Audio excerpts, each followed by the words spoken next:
karena dia sebenarnya sudah menjadi zombie. Tahu nggak zombie? Zombie itu artinya mayat hidup. Roy Suryo dan Rismond saling menyerang dan menjatuhkan. Rismond mengatakan Roy Suryo sebagai sosok peneliti gadungan, sebagai sosok politisi berbulu peneliti, bahkan sebagai sosok peneliti bodong. Peneliti gadungan ini, peneliti bodong ini, ya, bahwa dia saya sebut adalah politisi berbulu peneliti, ya, politisi yang mengaku-ngaku seolah-olah dia peneliti. Meskipun dia tidak punya catatan apapun di Google Scholar, ya, Google Scholar itu bisa menjadi indikator seberapa banyak tulisannya yang direferensi, dijadikan rujukan pada tulisan orang lain. Ya, itu tidak ada, nol. Ya. Oleh karena itu, ya, saya sebenarnya menganjurkan, ya, sedikit kepada sebelum kita kupas ini, ya, kepada para mereka yang mendukung, ya, terutama pengacaranya, terutama ini yang mendukung fanatik buta ini, ya, coba kalian ambil buku Jokowi's White Paper itu 49 halaman, ya, kalian ambil, kalian tunjukkan kepada para peneliti yang kalian kenal, misalnya Dr. Rido atau Dr. Leoni. 49 itu apa pendapat Anda mengenai tulisan Roy Suryo? Yang jujur, coba.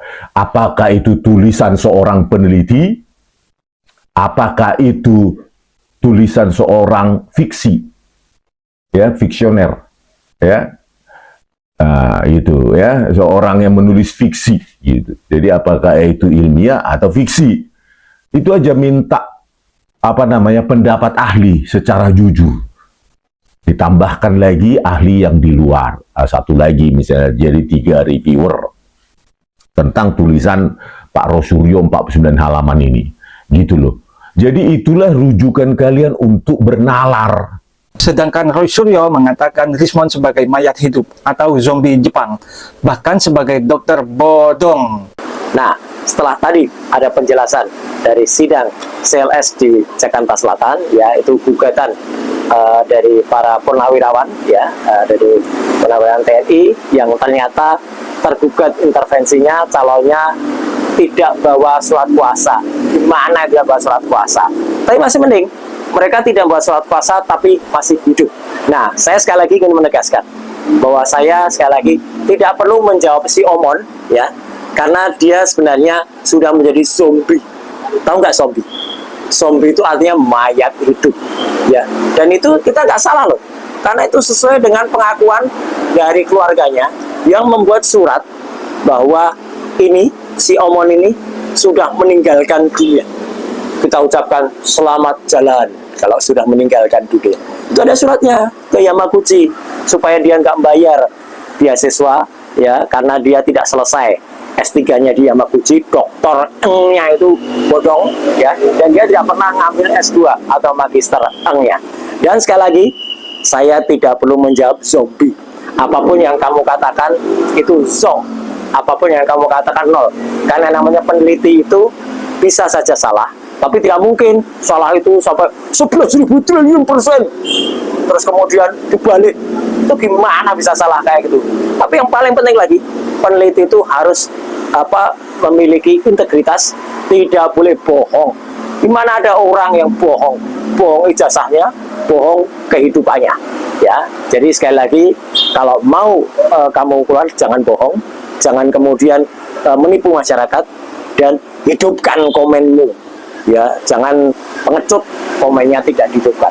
Jadi sekali lagi, nggak perlu melayani zombie, masyarakat lupakan saja kepada si zombie ini, ya. Selamat jalan zombie. Wassalamualaikum warahmatullahi wabarakatuh. Seharusnya sesama peneliti bodong dilarang membodong-bodongkan satu sama lain, karena itu melanggar kode etik berat sebagai peneliti bodong. Sungguh takdir yang sangat kelam. Dulu mereka bersahabat bagai kepompong, tapi sekarang mereka bermusuhan bagaikan anjing dengan kucing. Benar-benar misteri. Singkat saja, saya akan menjawab, ya, ini topik kedua, ya, nggak apa-apa ya Bapak-Bapak. Saya akan menjawab celotehan yang dilakukan oleh saudara Omon kemarin malam, ya, gitu. Jadi 2 hari yang lalu. 2 hari yang lalu Saudara Omon nyelotah panjang banget. Baik kepada saya, kepada Dr. Tifa, kepada Mas Refli Harun, kepada Dr. Taufik, dan kepada yang lain. Saya tidak perlu menjawab panjang, karena saya tidak melayani orang yang sudah tidak ada. Saudara Omon ini, ya sangat perlu sebut namanya, karena namanya dia sendiri ngakuin kalau dia sudah nggak ada. Keluarga dia sudah membuat surat bahwa orang ini sudah meninggal untuk menghindari pembayaran beasiswa Jepang ya, Nobuko, ketika di Universitas Yamaguchi. Dia melarikan diri dari kewajibannya untuk membayar beasiswa. Artinya apa? S3 dia memang tidak selesai. Ya, S3-nya tidak selesai, S2-nya tidak daftar. Jadi gimana kita mau percaya orang yang sama sekali tidak punya integritas? Jadi nggak perlu dijawab. Jadi kalau dia nantang-nantang, kita senyumin aja, kita ketawain aja. Karena orang ini satu tidak punya integritas, 2 sudah tidak punya nyawa. Iya kan? Nah, karena sudah ada surat kematian, statusnya nggak jelas, dan mengaku dokter. Ada KTP-nya dokter. Di buku Jokowi White Paper, dia juga ngakunya Dokter Eng. Dokter Eng dan Magister Eng itu gelar dari Jerman. Dokter jenazah, Pak.